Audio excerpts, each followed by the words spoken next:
Dahil again, yung mga matagal nang nagsusubaybay kay Mentor Mike, is mnemonics din siya and acronym. Again, sana wag niyong kalimutan to kasi pwedeng hindi na ako mag-video, baka at least alam niyo to. At lalabas din to sa book natin, yung book number 2 natin.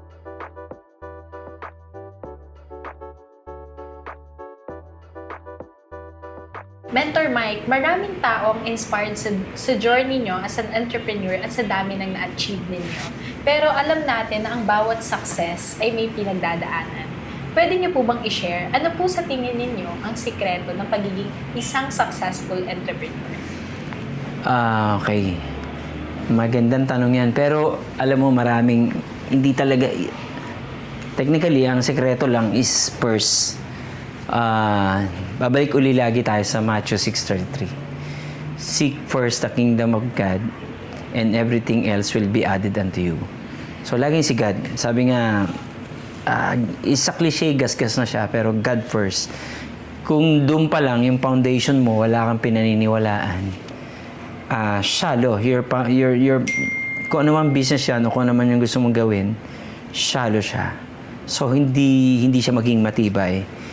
Ngayon naman, sa human perspective, may ginagawa ako na, ang tawag doon, sa company namin, meron dong PCCP na gusto kong nakikita ngayon doon sa pagpasok. Kasi nandun yung sa kabilang office eh.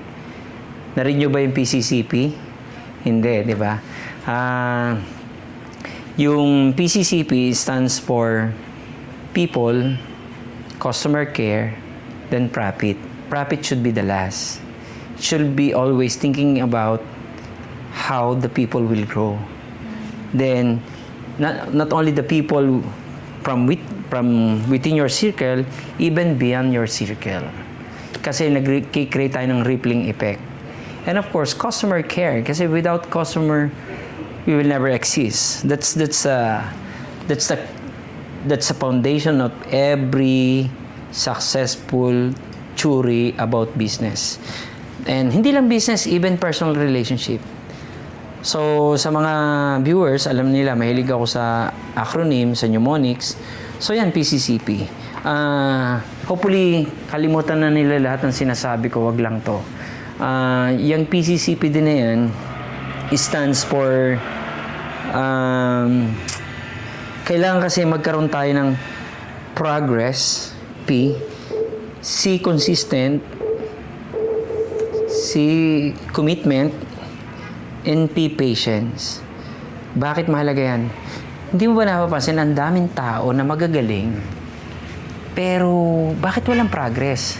Kasi para yung muscle eh. Gusto nila one day, nandun na lahat kagad yung six-pack abs. Ang dami ko talagang kilalang, sorry to say, pero totoo to, valedictorian, summa cum laude, magna cum laude. Pero bakit? Kasi hindi siya consistent. So dapat makita mo lagi may progress from day 1, day 2. Tapos consistent siya. Consistent commitment or committed ka. And then patience. Kasi aantayin mo dumating yung progress talaga, yung improvement. Ano pa ang ibig ko sabihin? Nakakainis, sorry sa word talaga, na bakit hindi nila nakikita to?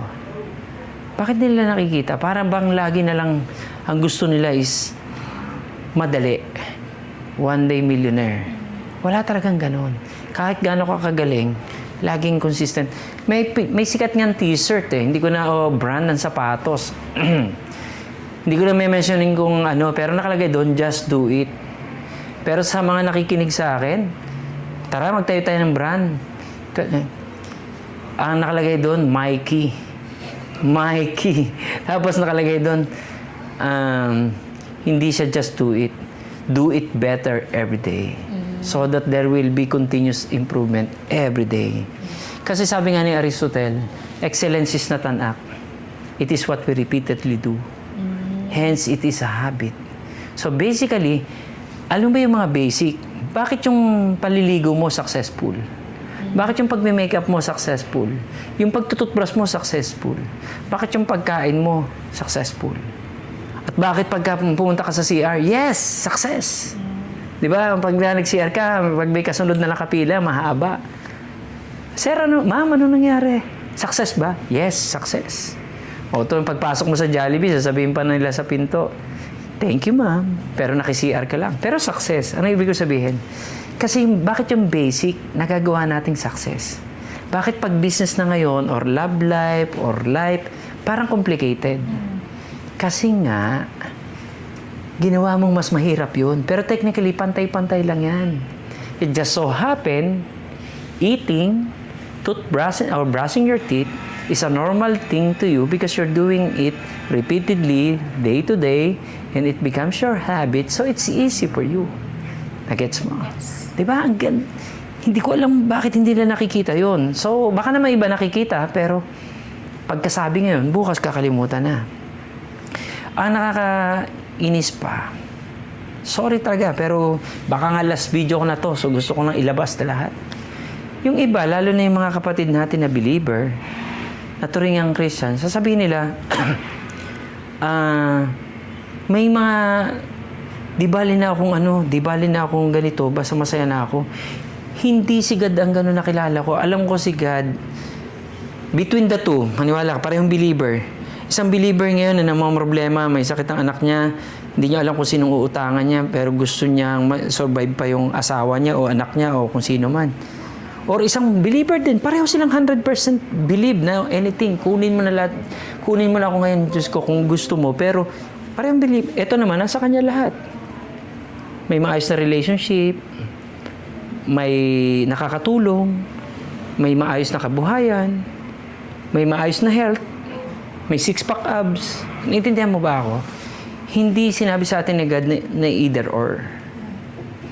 Ano pang ibig sabihin? May mga kakilala ako na billionaire, pero wag ka, they're losing their health. Sobrang nanghihina na sila sa deathbed nila. May mga kilala naman ako na super famous, pero ang gulo ng utak nila, dependent sila sa drugs. Pag hindi sila nakagamit, parang nahihilo sila. May mga kilala naman ako na ang salita nila is, di bali na hindi mayaman, di bali na masaya naman kami. Paano ka magiging masaya kung biglang may dumaan sa iyong unos ng buhay? Wala ka malang may pambayad sa hospital. Or kahit nga minsan, ipalilibing na lang. Anday kong kilalang ganon. Tatawag pa, Kuya Mike, kulang lang po talaga yung pang sementeryo, pang kabaong and everything. So, ang sakit. Sabi ko, God, bakit ako ganito? Nararamdaman ko lahat. Lahat ba ng tao ganito? O ako lang? O lahat ba kami ganito pero walang magawa yung iba? Pero may nagagawa ako pero feeling ko kulang pa rin. Kaya God, sabi ko, alam mo naman ako, gusto kong matulungan sila. Gusto kong mag-grow kami. Hindi naman tayo sabay-sabay lahat na ngayon na negosyante o businessman. Imposible yon. Pero at least, pag we are mentoring the future mentors, sila yung magpapasa-pasa. So, yung Pilipino, hindi naman tayo naiiwan. Hindi tayo naiiwan sa kangkungan. May timetable tayo eh. Parang ikaw, naririnig mo ngayon. Alam ko isang araw, you will teach. I know yan. I'm sure of it. You will mentor also other mentees. Kasi, it's about time. Sabi nga sa Ecclesiastes 3, there's season for everything. So, hindi naman kayo 50 years old ngayon. So, go. Diyan muna kayo. Learn. Then, after 10 years, who knows? Yeah. Maybe you're leading some department or company na about your type, media, production, I don't know. Pero at least yun. Yun ang sigurado ko. Na there is season na mag-grow tayo, especially kung napupunta ka sa mga tamang tao. Kaya kung nasa maling tao ka, tapos na-screenshot ka pa, edi talo ka ngayon. May ticket ka ngayon, may resibo. Kung mag-viral ka pa, anong ibig sabihin? Laging dapat yung ginagawa mo, whether may kasama ka o wala, is assured ka na for God's glory yung ginagawa mo.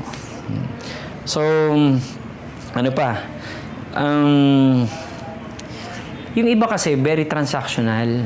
Ano bang ibig sabihin? Yung iba kasi, since bayad lang ako ng 8 to 5 lang yung pantrabaho ko. Tulad ng in-explain ko kanina kina Mer. Nung empleyado ko, pag may tumawag na kliyente, yung sagot nila, hanggang dun lang. Ako hindi. Pag nakita ko ngayon na, teka, magkaka-problem to eh. Hindi naman to raw mats eh. Finished product na to. So, mape-penalty to. So, ini-insist pa rin ng client na ganito. Sabihin ko, ma'am, pagka ginawa pa ho natin yan, mape-penalty kayo. So, doon pa lang, meron na akong discretion na gusto ko malaramdaman ng client na concerned ako sa kanya at ayoko siyang ma-penalty. Though hindi akin to, hindi empleyado lang naman ako, pero hindi naman ako concerned lang sa aking trabaho, concerned ako sa kanya. Yung iba magtatrabaho lang na hanggang 8 to 5. Hanggang doon lang din yung effort na ilalabas. Ako naman, ang joke ko noon, kung 100% ang effort mo, gusto ko 101 ako. Nung magre-review ako sa board, yung iba magre-review hanggang alas 9 o hanggang alas 11, tutulog na. Then, manonood sila ng sine sa Harrison Plaza. Dalawa lang ang mall nun eh. Tsaka Isitan. Halata tuloy yung ating edad. Na magkasing edad tayo, 30. Pero ngayon, ako hindi. Alas 11, tulog na sila. 13 kami magkakasama sa boarding house. Shout out sa aking kumpare, si paring Lester. Kami lang yung pumasa. Bakit? At saka si Isko pala. Tatlo kami. Puro lalaki kami. Ang kukulit nun. Ang saya sa isang bahay. Pero para kayong ano. Mga 10, 11, tulog na sila. Kami alauna nagre-review pa. Sila gigising alas 7. Kami hindi. Alas 4, nagre-review na uli kami. Palagay mo, sino yung papasa sa board exam? Yung natulog na ng 9, tapos gumising na alas 7? O yung hanggang alas 11, alas 12, alauna, tapos gumising pa uli? Because there's no substitute with effort. Ano pang ibig ko sabihin? May first mantra na ngayon ko lang isi-share. Ang swerte, ang bless ng makikinig ngayon kasi marami akong sekretong kinikip pa. Pareto principle ako. I'm just releasing the 20 but I'm keeping the 80. But this time I'm going to spill the beans. Why? Kasi alam mo ba, Renz, nung papunta ako Australia, kaya nagsalita ng marami. Sabi ko, i-book mo na lahat yan, video mo na. Kasi hindi ko naman alam mangyayari sa akin bukas eh. Ang kapatid ko tumulog lang, hindi na nagising. Ako, I'm always praying to God kahit na siguro more than 300 times na ako nakasakay sa plane. Every time sasakay ako sa plane, God, hawak mo ako para rin pagtulog to. Makakalanding pa ba ako? Ganun lagi yung thinking ko. Kaya nga, Renz, totoo to ha. Nagpa-shot na ako sa'yo ng ano. Malaman ako, at least gusto kong iwan to sa mga tao. Kasi wala talaga ako ibang hinahangad. Gusto ko lang magising sila. Gusto ko magising bawat isa na God, nakakasawa na. Pinili mo kaming maging Pinoy. Pinili mong ganito yung salita namin. Ganito yung kulay ko. Kami ba design talagang alipin sa ibang bansa? Alam nyo, nakikita ko lagi, alipin tayo sa ibang bansa. Kahit anong yaman nila doon, alipin tayo. Kasi second class citizen tayo. So, at hindi natin nagagawa yung kalayaan dito, yung freedom. So, ano yung sekreto na gusto kong spill the beans? Ang mantra ko nun nakalagay yun sa, aywan ko ba kung bakit yung aking kwarto, na hindi ko naman talaga kwarto yun kasi wala kaming kwarto, natutulog kaming hilelera. Just so happen na iwan na akong mag-isa sa bahay dahil may asawa ng yung tatlo kong kapatid. So nakalagay doon, kasi laki ng pagitan namin eh. Could you imagine, yung brother kong isa, 70 na. So malaki pagitan namin. Nakalagay doon, Proverbs 3:6 na eh. Most people in everything you do, put God first and He will direct you and crown your efforts with success. Tapos may isa pa akong nakalagay. Dalawa lang nakalagay ha. Hindi nyo kailangan ng sobrang daming ganyan. Basta yung may isang yun na nakatatak sa'yo. Nakalagay doon, most people get ahead during the times that others waste. So, okay pala. Dapat pala, wala akong aksayahin kasi existence ko to eh. Kung isang malaking game tong buhay na ito, kunwari ang isang game is 2 hours, ayaw ko naabutan nyo pa yun. Pero nung time ko, may ilalagay kang tokens, yun lang yung laro mo. Pag naubos yun, wala ka ng laro, kailangan mo lagay ng tokens. Kung hanggang dun lang pala yung laro ko, aaksayin ko ba na maging NPC ako? O non-playable character? Hindi, di ba? Kailangan main character na ako, dito na ako. Hataw ako kasi gusto kong malaro to ng maayos. Kaya nagbayad pa nga ako para maglaro eh. At alam ko, pinayagan tayo ni God na makapunta sa earth na to para ma-enjoy niya to. Hindi yung suffering. Bakit hindi naintindihan ng iba? At hindi naman kayamanan lang ha, baka malito kayo sa akin. It's not always about the money. I'm just teaching the basic because it's the basic needs. Pero beyond that, we can be happy even without that. Pero mas maganda lang na meron. Kasi yun yung pinakapalaman sa tinapay. Masarap pa rin ng tinapay kahit walang palaman, pero mas masarap siya pag may palaman. Gets? Yun lang naman. At isa pa, pakibasa Miss Shara, yung Luke 19:26 para mas maintindihan ninyo. Okay.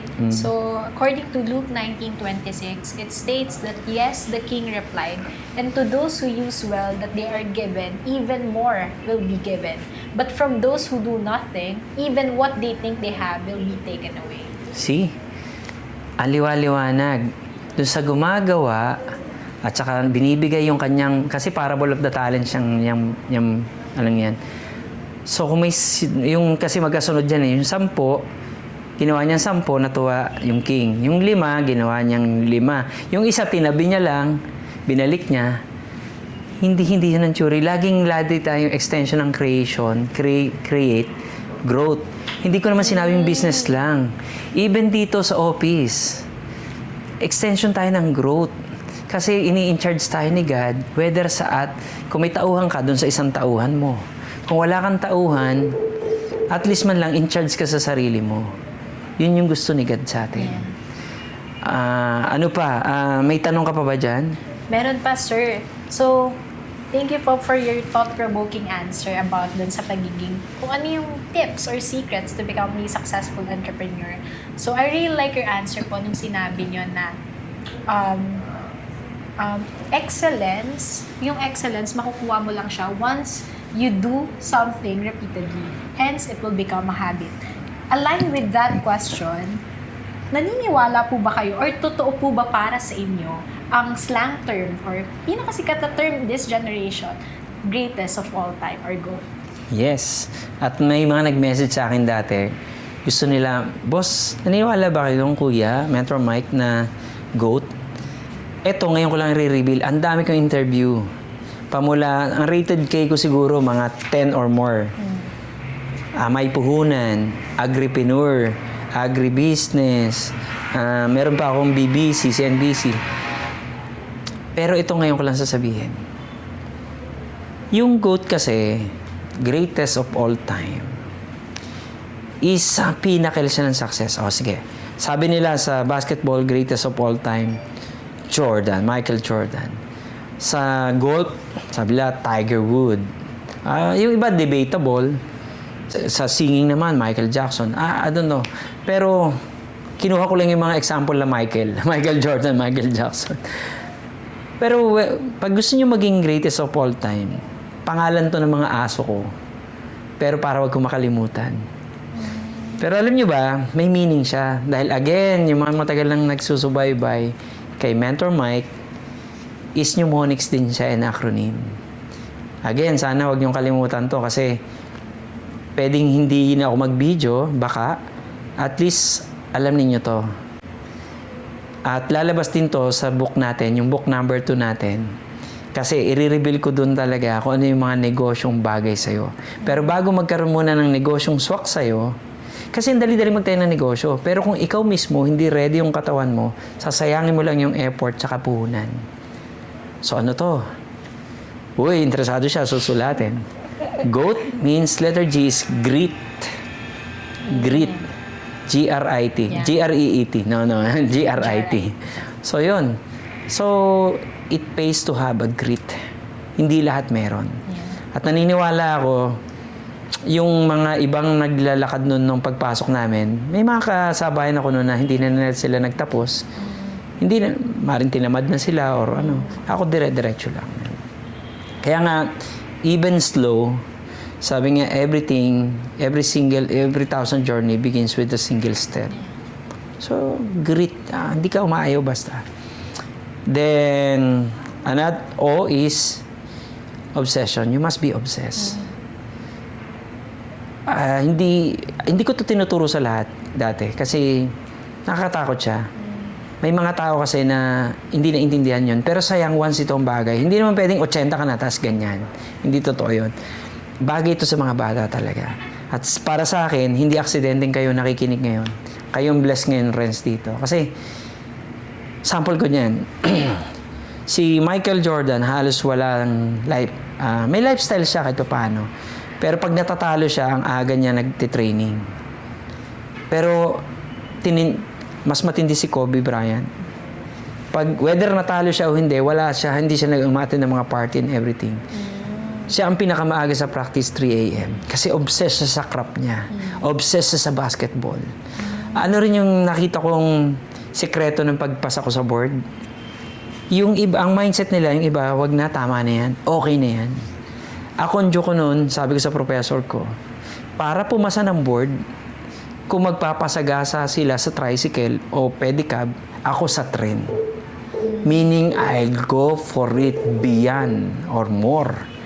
Kasi, ang motto ko talaga nun is, I can do better, I can do more.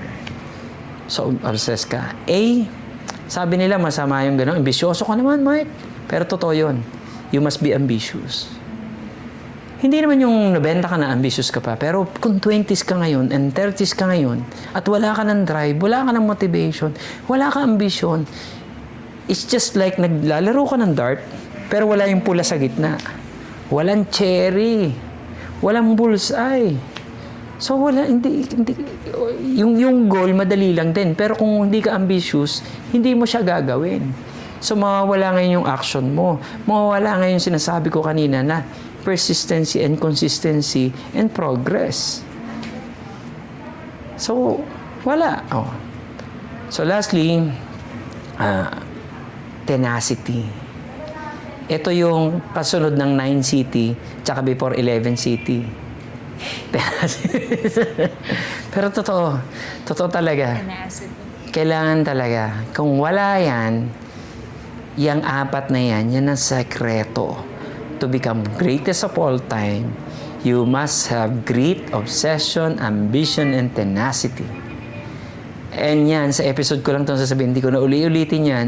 At makikita nyo yun sa book 2, sa sunod na book, Negosyong Swak Sa'yo. Kasi hindi ko pwedeng sabihin ng negosyong bagay sa'yo kung hindi naman mo na latag ang foundation. May nakita ba kayo nagtayo ng bahay, inuna ang pinto at bintana? So, kailangan mo na yung poste at saka yung mga sahig, tsaka yung mga na matibay. So, magtatayo tayo, parang sabi nga sa Bible, magtatayo tayo ng matibay na bahay sa matibay na bato, sa buhay na bato, at hindi sa mga gumuguhong buhangin o shallow. Nasagot ko ba ang tanong mo? Yes. May isa ka pang katanungan, Miss Sarah? Meron. So for our final question, sir, we talk about the tips and the secrets to become a professional or successful entrepreneur. Nag-share din po kayo ng characteristics of how to be great of all time. So now, sir, ang tanong ko is, paano ba malalaman ang negosyong bagay sa'yo? Gaya nga ng sinabi niyo kanina, may mga negosyo na bagay sa kanya pero hindi sa akin kasi magkaiba kami ng personality or whatsoever. So, paano ba namin malalaman? Okay. So, bibigyan lang kita ng konting preview kasi nandun yan sa book 2, doon sa Negosyong Swak Sa'yo. Yun yung title ng book. Pero initially, kilala mo si Bonnie, di ba? Excuse me. So, may negosyong babagay kay Bonnie na siguradong hindi babagay sa akin. I'm quite sure about it. Ganun din naman ako. Merong bagay sa akin na hindi babagay kay Bonnie. So, yun yung ilalatag ko sa inyo isa-isa. Na sisiguraduhin ko, in God's grace, in God's mercy, in His loving kindness, ay bawat isang reader doon, makikita ninyo na ako pala yun. Walang exempted kasi no shoes fits all. Natatawa ako sa iba eh. Sir, bakit yung kay tinuro mo kayo? Ba't yung sa akin hindi? Wala ka ba tiwala sa akin? Sabi ko, hindi. Alam mo, iba talaga yung bagay sa kanya, iba yung sa'yo. At yung iba, maniwala kayo. Si Phil Jackson, isang magaling na coach. Coach siya ni Michael Jordan sa Chicago Bulls at coach din siya ni Kobe Bryant sa Los Angeles Lakers. Pero si Phil Jackson, pag inilaban mo siya kay Michael Jordan sa basketball 1-on-1, talo si Phil kahit siya coach. Pag nilaban mo si Phil Jackson kay Kobe Bryant 1-on-1 sa basketball, kahit siya coach, siya nagtuturo sa dalawang to, talo rin siya ni Kobe. Ano ba ibig ko sabihin sa'yo? Si God napakagaling talaga. Thank you, Lord. Pero talagang galing ni God.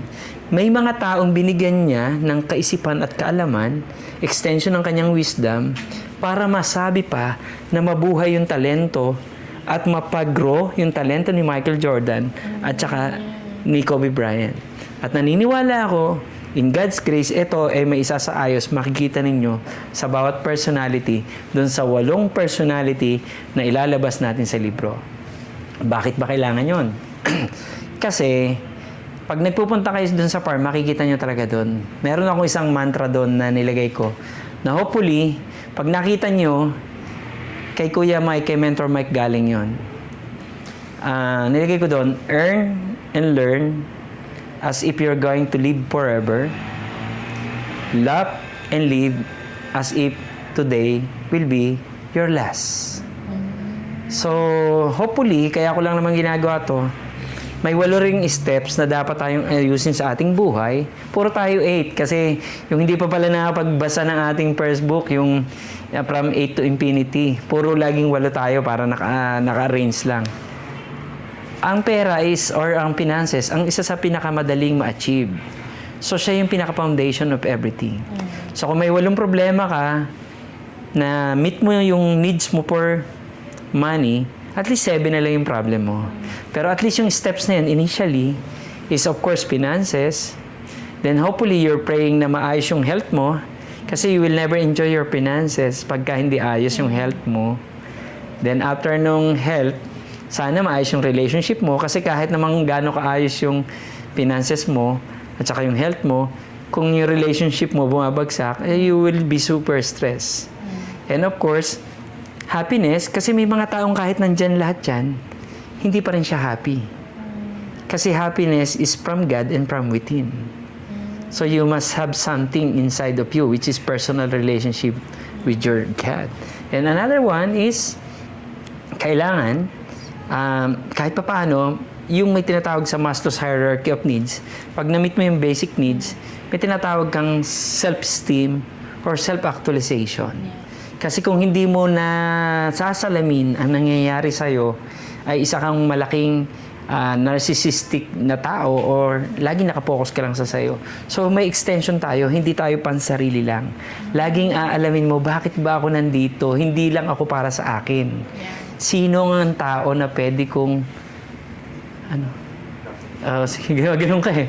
Sino yung tao na pwede kong matulungan? Hindi dapat medyo ka lang, para hindi, lalo na nasa tapat ka. Anyway, sino yung tao na pwede kong matulungan or mag-extension ko? Kasi di ba, speaking of extension, marami kasing tao na hindi naniniwala na hindi naman ako naniniwala na may gagawin pa pala akong iba. Extension tayo eh. Technically, hindi naman ang importante yung extension dun eh. Yung pinanggagalingan, yung source. Yes. So, dapat alam natin yung source. At higit sa lahat, hindi tayo naniniwala dyan sa...